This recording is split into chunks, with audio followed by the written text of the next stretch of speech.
이라는 것은 일방적으로다가 부자가 가난한 사람에게, 강자가 약자한테 주는 게 아니에요. 인간은 무조건 되고 조건 없이 연민스러운 존재입니다.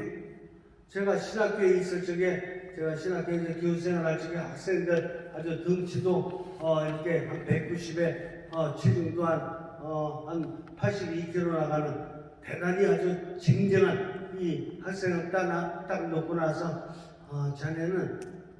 자네가 어려웠던 적 없나? 자네는 자네를 강하다고 생각하나 약하다고 생각하나? 그러면 한 명도 강하다고 얘기하는 사람이 없어요. 약하다고 그러죠. 예전에 과거에 병 들었을 적에도 아주 죽을 뻔해서 너무 힘들었고, 수영장에 가서 수영하다가도 죽을 뻔했을 적에 얼마나 나약했는지, 또 신학교 시험 보는데 떨어질 것만 같아가지고 얼마나 부들부들 떨면서 면접에 왔는지부터 시작해서 나약하고 그냥 죽을 것 같은 상황이 한두 번이 아니더라고요. 그렇게 인간은 나약한 것입니다. 트럼프가 강합니까? 이게 바로 자기가 약한지를 조차도 모르는 이런 우매한, 무지한 이런 상태에 있는 것입니다. 그러나 조금만 더 있으면 자신이 얼마나 나약한지를 알겠습니까? 모르겠습니까? 그건 누구한테 물어봐도 아는 것입니다. 자기가 돈만 많고 권력이나 있고 지금 고기 덩어리 먹어가지고 등치도 좋고 이렇다 그래서 강한지 아십니까? 조금 전에 코로나 걸렸을 적에 아주 이렇게 비대면 상태 속에서 며칠 동안 감금돼 있어야 되고, 그리고 앞으로라도 조금만 더 있으면 중환자실도 가야 되고, 뭐 뻔하지 않습니까? 이렇게 인간은 나약한 것입니다.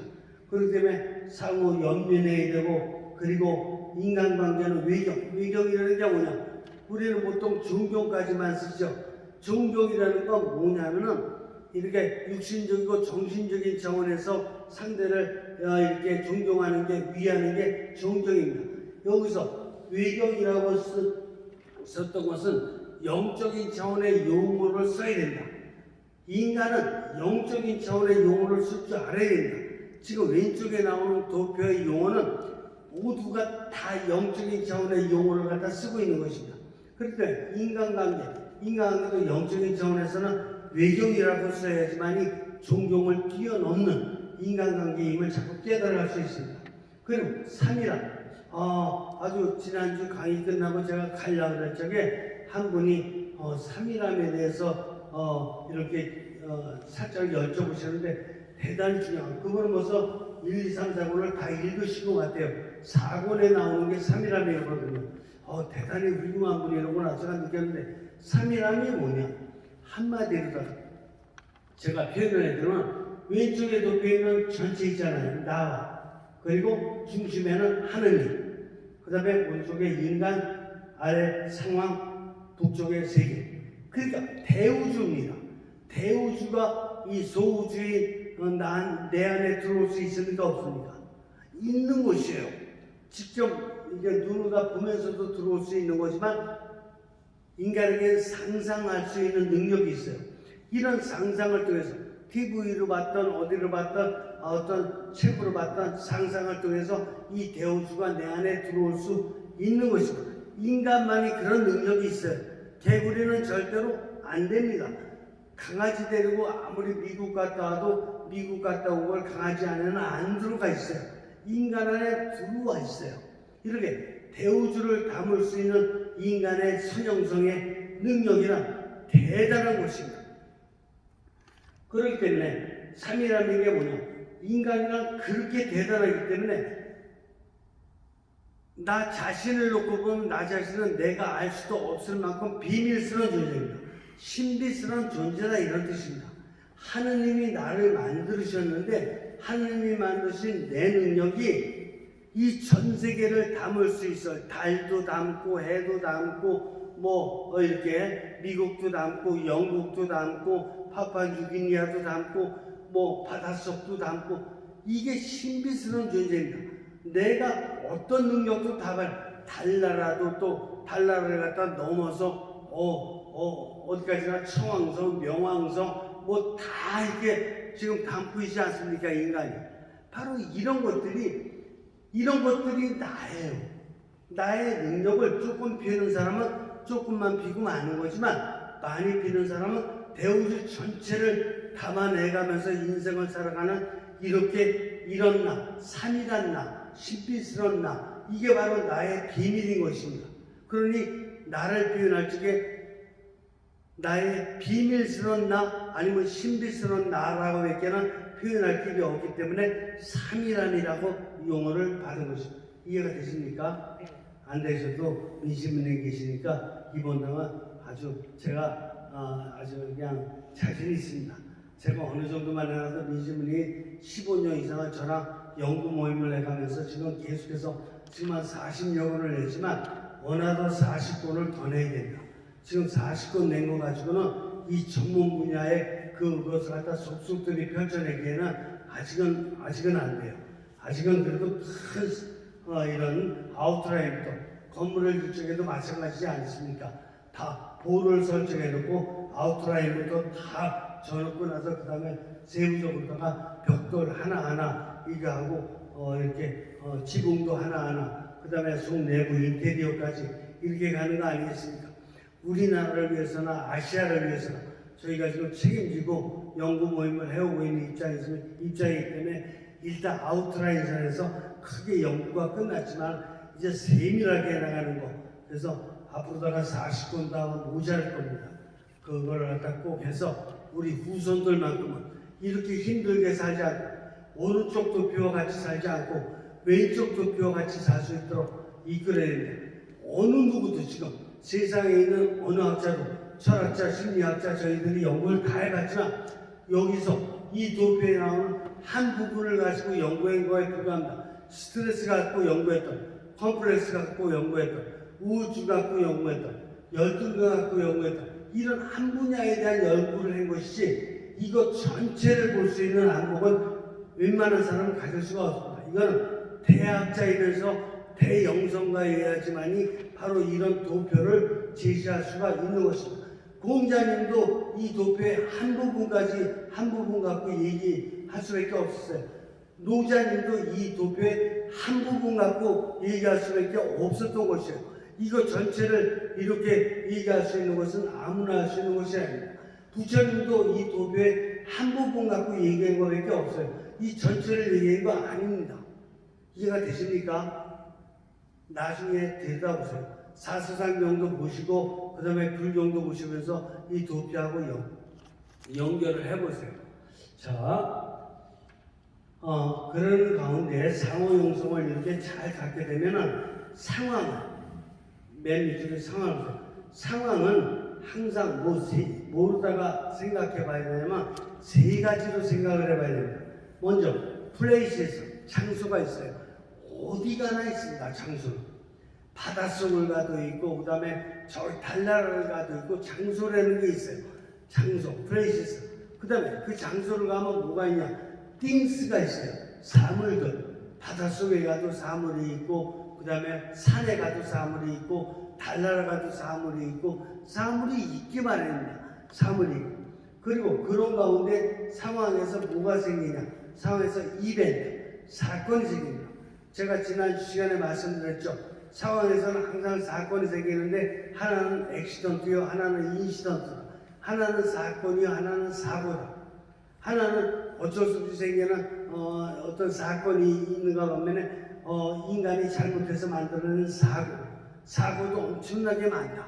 말씀드렸죠. 여기서 얘기하는 사건은 영적 사건이에요.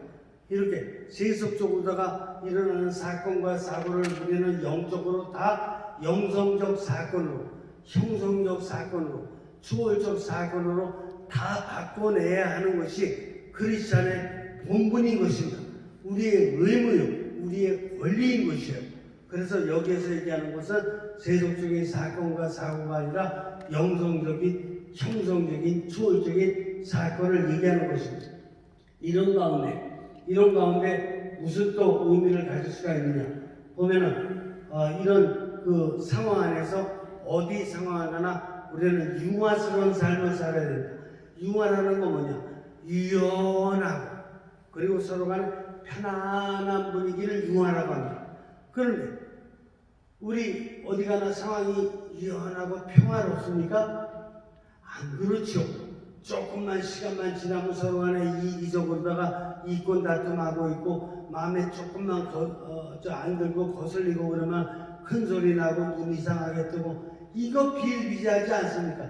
융화스러운 모습을 보기 청소년들까지도 왕따 사건 나고 그리고 우리 기성세대도 얼마나 놀라운 사건들이 일어납니까? 부부면은 같이 사는 건데 부부끼리 그냥 서로 살인까지 하고 이 도대체가 뭐가 뭔지 모를 정도로까지 세상이 험악해지지 않았습니까?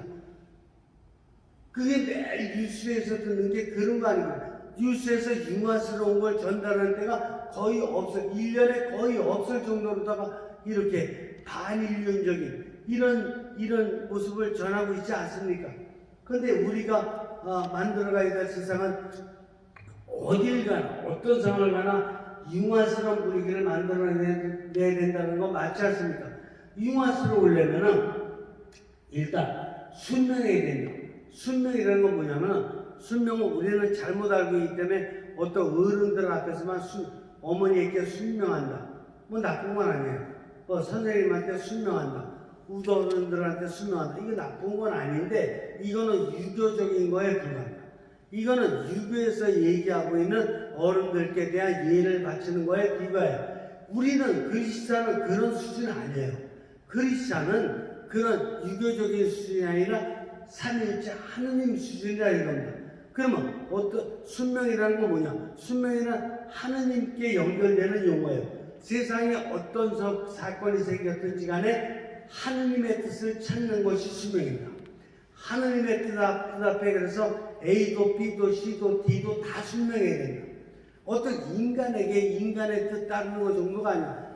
어떤 일이 발생해서 가정에서 어떤 일이 발생했으면 어머니도 자녀도 남편 다 하느님의 뜻에 순명해야 되는 게 맞습니다.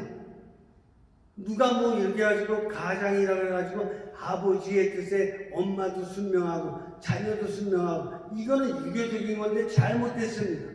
학교에서 어떤 사건이 생겼을 적에 무조건 되고 선생님 말을 따라야 된다. 기본적으로는 맞습니다. 그러나 그 선생님이 하느님을 모른다고 할 적에 인간적인 어떤 자기의 생각으로다가 이렇게 학생들을 대하거나 이럴 수가 있습니다. 잘못됐습니다. 그러지 말고 이 선생이 정말 훌륭한 선생님이라면 나보다 더 훌륭하신 천지의 뜻이 천주의 뜻이 있는 거다라는 걸 깨달았어야 된다. 그러고 나서 학생이든 선생이든 누구든 학부모든 누구든 다 하느님의 뜻을 순종할 줄 아는 바로 그렇게 하느님의 진리를 깨달아가는 노력을 해야 된다 이겁니다. 이해가 되십니까? 네. 그리고 상황에서 단순함은 뭐냐? 단순함은 things, 어떤 사물도 세상에 많습니다. 그죠? 들에 핀 어떤 개나리, 진달래, 나무도 사물이지만 백화점 가서 보면 또 여러 가지 사물들이 많고 사물들 속에 살지 않습니까? 근데 인간이 그걸 가지고 욕심을 부린다 이겁니다. 이것도 서울에 사는 사람들이 제일 불쌍합니다. 지금 부동산 문제이지만 전국에 부동산 문제 있는 데는 서울밖에 없습니다. 그리고 서울도 돈이 있다는 사람들이 있는데 바로 거기가 부동산 문제는 저 바보들입니다. 이걸 갖다가 전 나쁜 소리 할지 모르는데 꼭 이렇게 어떻게 그래도 좀 반성해라고 한마디 한다 그러면 이걸 꼴통이라고 그럽니다. 이 꼴통들이 쌓아내는 게 집도 몇 채 갖고 있고 땅도 돈 되게 비싼 거기에 앉아가지고 지금 어떻게 좀 더